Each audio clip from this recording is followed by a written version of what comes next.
ఓం శ్రీ పరమాత్మనే నమః.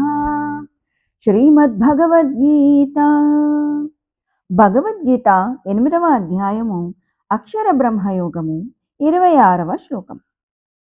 శుక్లకృష్ణే గతి హ్యేతే జగతః శాశ్వతే మతే ఏకయా యాత్యనావృత్తిం అన్యయా వర్తతే పునః. ఈ రెండు మార్గములకును శుక్ల కృష్ణ మార్గములనియు లేక దేవయాన పితృయాన మార్గములనియు వ్యవహార ప్రసిద్ధి గలదు. ఇవి సనాతనములు.